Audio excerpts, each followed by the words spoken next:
আসসালামু আলাইকুম। আজকে আমার জীবনে ঘটে যাওয়া কিছু মানসিক সমস্যা নিয়ে কথা বলবো। যে 2024 সালে প্রথম জানুয়ারি মাসে আমি অতিরিক্ত বন্ধু বান্ধবের সাথে অতিরিক্ত ড্রাগস নিয়েছিলাম। নেওয়ার ফলে যে হঠাৎ করে আমার হার্টবিট বাইরে যায়, শরীর হাত পা কাঁপুনি, মানে এরকমভাবে হয়েছে মনে হয় আমি মারা যাব। ওই দিন আমি মারা যাব, মানে আমার কাছে এরকম মনে হয়েছে যে ওই দিনে আমার শেষ দিন। তারপরে ওই দিনের পর থেকে যে আমি কোনো রকম সুস্থ হইলাম, তারপর থেকে আমার ভিতরে একটি মৃত্যু ভয় আসলো। ওই মৃত্যু ভয়টা আমার ভিতরে ঢুকলো। প্রায় 1 থেকে 1.5 বছর আমি এই রোগে আক্রান্ত ছিলাম।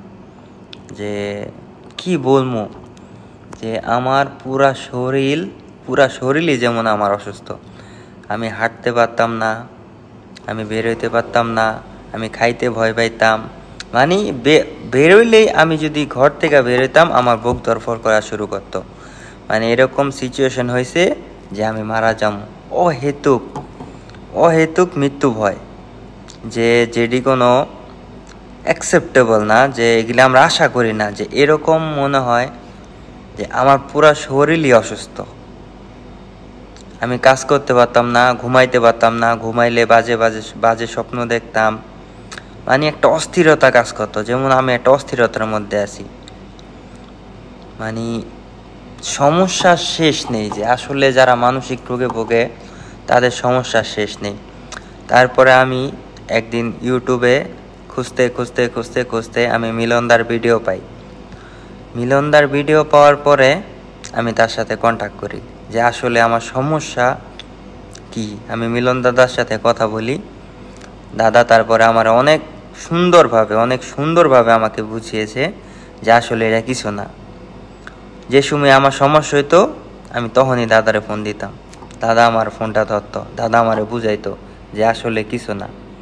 আসলে আমি যে সময় এখন আমি বুঝতে পারি আসলে এটা কোনো কিছুই না, যে শুধু একটা অহেতুক ভয় আমাদের তাড়া করতেছে, আর আমরা ওই ভয়ের কারণে আমরা পিছনে হাঁটতেছি।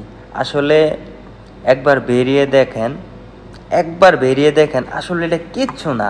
এটা আমি আপনাদের বোঝাতে পারবো না যে এটা কোনো অসুখই না, এটা অহেতুক। বিনা কারণে আমরা ভয় পাই, বিনা কারণে, কোনো কারণই নাই, বিনা কারণে আমরা ভয় পাই। আসলে এটা একটা কি বলবো, যে শুধু শুধু শুধু আমরা কোনো কারণ ছাড়া ভয় পাই, যে আসলে এটা কিছু না।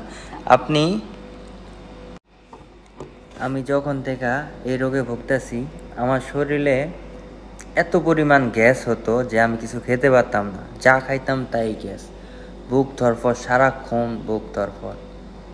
মানে জীবনটাই যেমন অস্থির, মনে হয় আমি পাগল হয়ে যাব। মানে আমার কাছে এরকম মনে হইতো যে আরও যে কত সিমটম শরীরের মধ্যে আছে যা ধারণার বাইরে। কেউ যদি একটু জোরে কথা কইতো ভয় পাইতাম। আমার এত পরিমাণ প্যানিক অ্যাটাক হইতো, একদিনে 2 থেকে 3 বার 4 বার 5 বারও আমার একদিন প্যানিক অ্যাটাক হইতো। আসলে যদি কিছু হওয়ার থাকতো তাহলে এতদিনে হয়ে যেত। তো এতদিনে যেহেতু এরকম কিছু হয় নাই, আশা করি আর কোনো দিন হবেও না।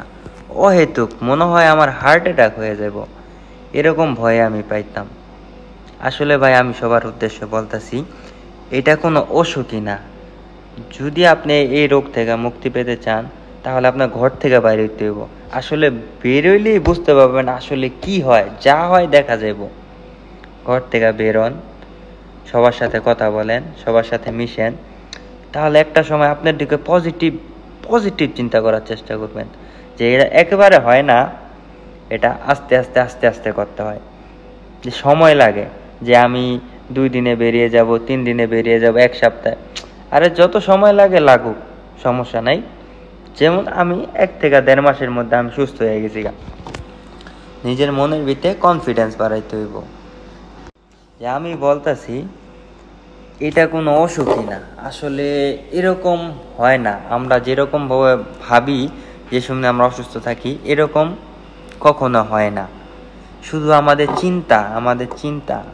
চিন্তার কারণে আমরা এরকম হয়েছি, নাইলে কখনোই হইতো না।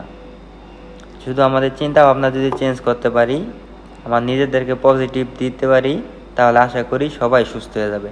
এটা এরকম কোনো রোগ না যে আমি সুস্থ হব না, আমি কবে সুস্থ হব, দরকার নাই। আমরা এই জিনিসটা অ্যাকসেপ্ট করে নিই, যে এই জিনিসটা যদি আমরা অ্যাকসেপ্ট করে নিতে পারি, এটা অটোমেটিক যাইবো গা, অটোমেটিক যাইবো গা, অটোমেটিক যাইবো গা। আমি আপনারা বলতেছি এটা কোনো কিছুই না।